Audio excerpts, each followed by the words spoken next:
Welcome to Dateline SAU, your source for the latest news and sports from St. Ambrose University. I'm Sierra Mari. And I'm Ryan Schistel.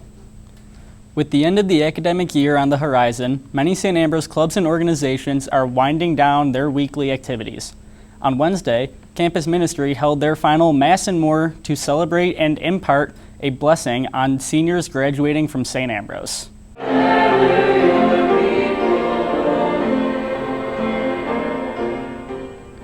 Students gathered in Christ the King Chapel for a night of fellowship, friendship, and worship. During his homily, University Chaplain Father Ross Epping gave some parting words of wisdom to the seniors in attendance.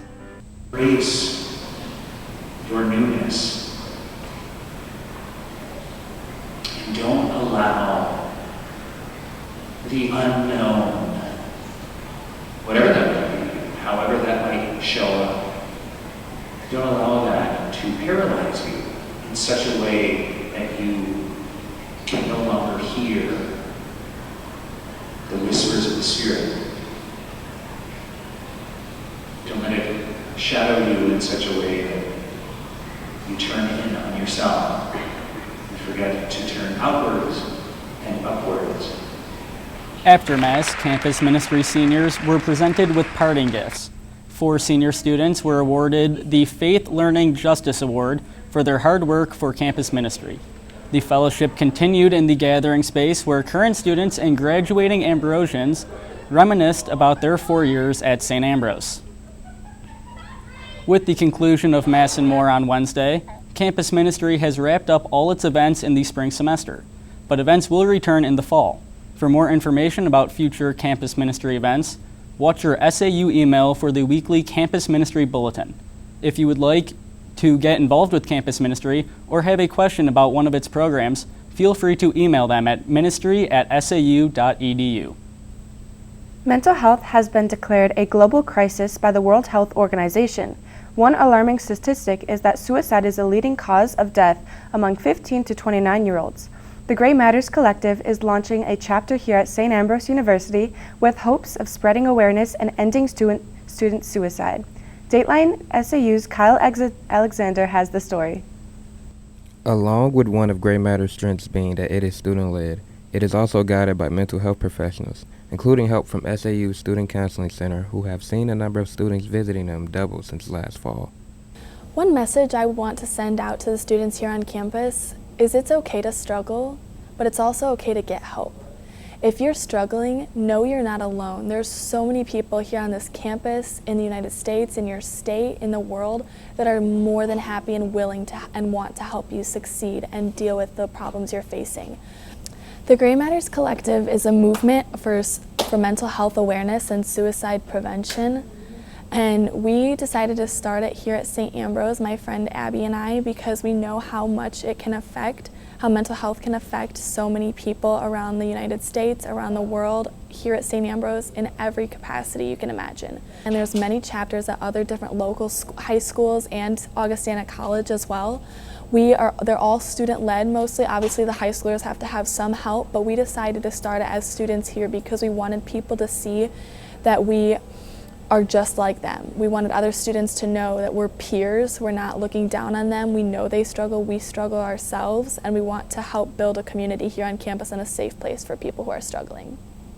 So essentially we have a lot of things in the works for implementing more of the peer relationship, and I'm definitely interested in working more with Gray Matters to see how we can do that across campus.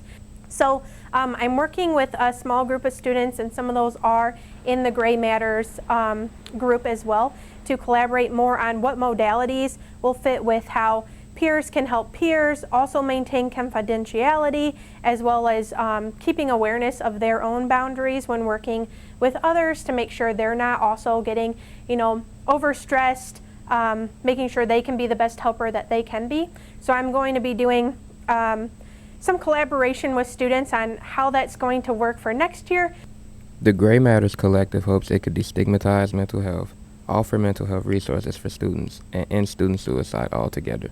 You can find out more at thegraymatterscollective.com.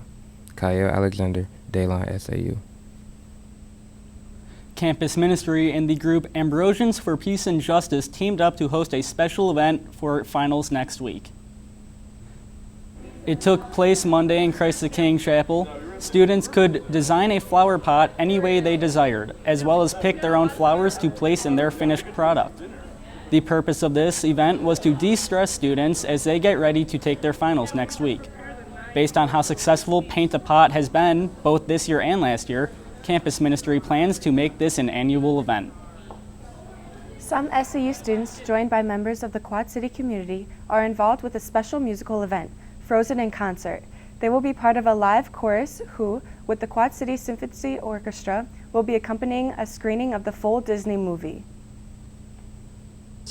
I'd love for Ambrose students to be more a part of the Quad City Symphony, actually. So they do a lot of events both with these movies and with other choral orchestral things, and I think our students are really great. I want them to be a part of that in whatever way they can.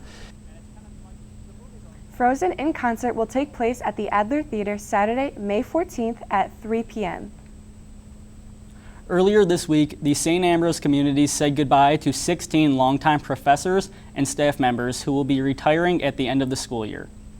This group boasts nearly 300 combined years of service to the university, with many of them at St. Ambrose for 30 years or more. They were honored in a special ceremony Tuesday in the Rogalski Center. In June, a longtime SAU faculty member will be retiring after 43 years in the communications department. Dateline SAU's Jamie Hunnekins has more. Since the beginning of SAUtv, Donald Duke Schneider is usually seen behind camera, but today in his final newscast, he sits in front of the camera to reflect on his years at SAU. The best part about the job is, again, I get to meet, people come to me as students or as colleagues and they end up being lifelong friends. And when you've been at it 43 years, you really meet a lot of people. One particular individual was influenced by Duke to attend SAU as a student and later became his colleague and close friend. I learned the value of following a good leader from Duke. And I will never be Duke. I will never ever be Duke, but I try to do everything I can to uphold everything that he instilled in us as students. After retiring, Duke plans to continue doing freelance work for local news stations, watch his daughter get married in the fall, and to tackle some home improvement projects. It's been great to be part of the history of St. Ambrose. I've recorded so many different major events and even maybe lesser events, but become very significant historically. And that's a record that a lot of people, I think, will appreciate down the road. I don't know what life would be like without Duke.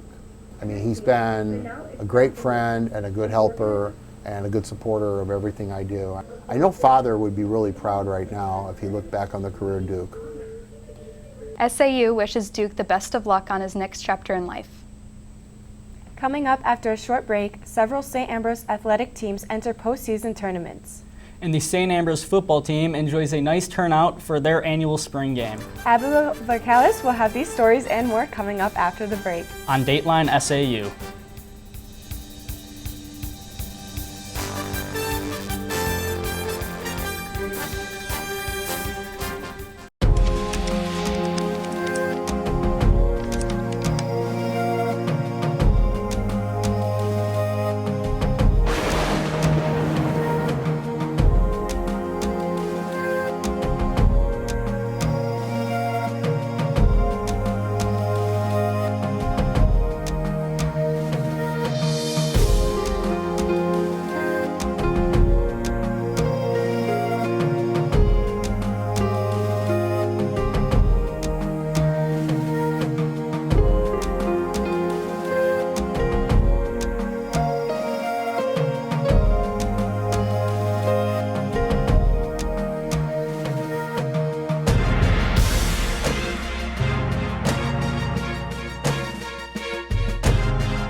We're more than a radio station. We're your neighbors, investing time in our community. We're mentors, guiding the next generation of broadcasters. We're supporters of veterans, partners with social service agencies, and investigators of history. We're dedicated sports fans. We're committed to the stories that make the Quad Cities unique. We are KALA Radio, 88.5 FM, 106.1 FM. Turn it on, turn it up.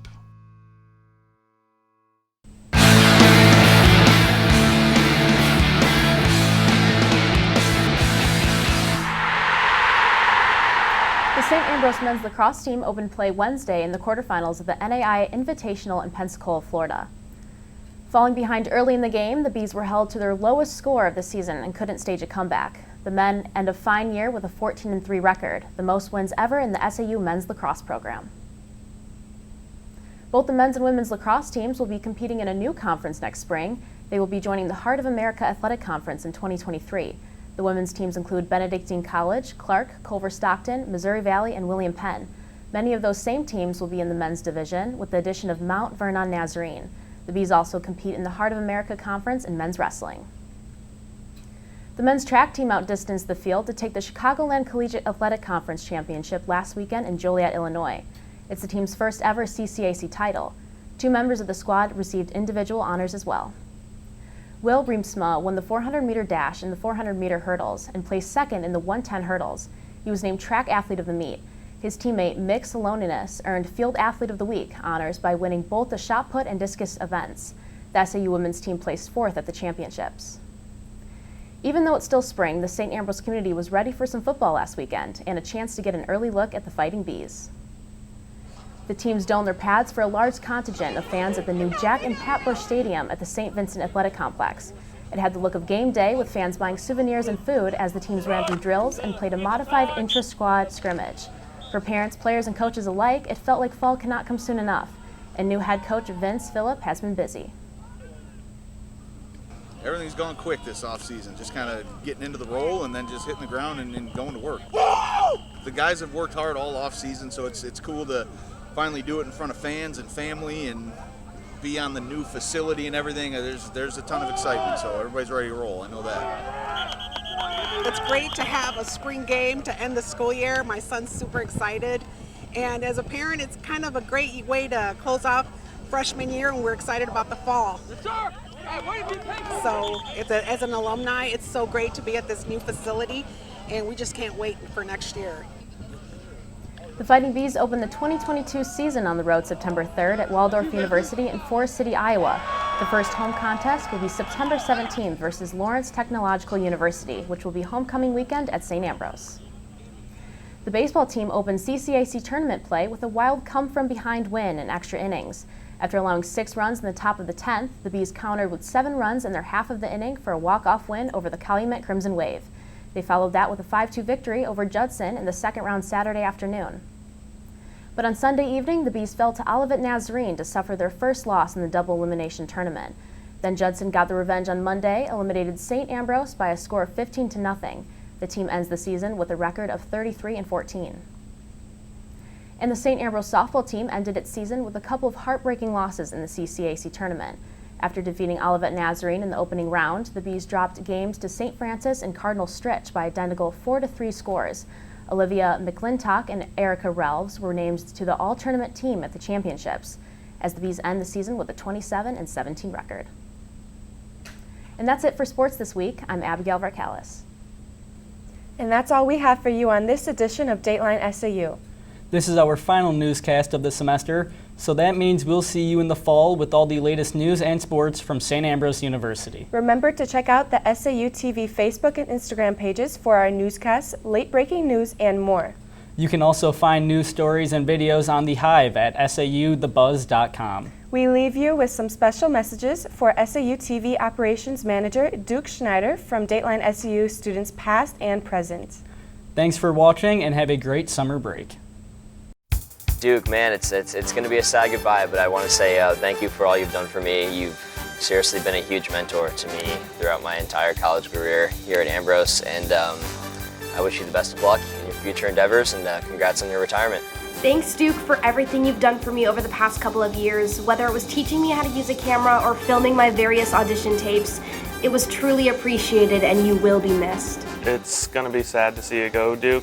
I hope you enjoy your retirement. You've been patient with me this past year and a half since I started, helping me understand what I don't understand. Thank you for everything you've done for me with letting me help Dateline, helping me improve every day as a sports broadcaster and teach me some of the ins and outs of being better with the radio station and learning TV productions. I hope you enjoy retirement. You definitely deserve it. Thank you, Professor Snyder, also known as Duke. I appreciate you for teaching me and mentoring me for basically the past 3 years, and I just want to say good luck in retirement. Thanks, Duke, for all the guidance you have given me throughout the last couple of years as your student, and thanks for helping me start my professional career. Duke, enjoy retirement. Everything you've ever did for me at St. Ambrose, I'm so appreciative of it, whether it be Dateline or announcing games. You've been a massive help to me in my career. Thank you for everything, Duke. Duke, thank you for everything. I wouldn't be here today if you weren't here. You kept me motivated all these years to keep doing the best work I could do, and I'm so proud of all your accomplishments. We're going to always be calling you with questions, and we're going to keep you up to date with what we're doing. And by the way, it's your turn for a scholarship lunch. Hi Duke, I just want to say thank you so much for giving me the opportunity to work in TV and be a news anchor, because I've never been offered this opportunity before, and although I was very, very new at it, I'm still grateful I have this experience, and now I know in the future I want to broadcast more, all thanks to you. So I really appreciate you doing that, and I hope your future is very bright and you complete all of your endeavors. Hey Duke, thank you so much for being a mentor and a friend the moment I stepped on campus. I am really, really going to miss you, and I hope you enjoy your retirement and do as much as you want. Hey Duke, thank you so much for everything this semester, and thank you so much for including me on Dateline. It was such a great experience for me and something that I love doing, and I'm definitely going to miss you next year. Just want to say thank you for everything you've done for St. Ambrose University. You are more than irreplaceable to this university and this department, and it's going to be sad to see you guys go, but we wish you the best of luck in your retirement. Big thank you for everything you've done for this university as a whole and for us. You were the heart and soul of this department, and you're what made spending hours down in the studio editing just so much fun. I really appreciate your patience and your knowledge and just you as a person. So I really wish you luck in whatever you decide to do in the future. I hope you have a good retirement with your family.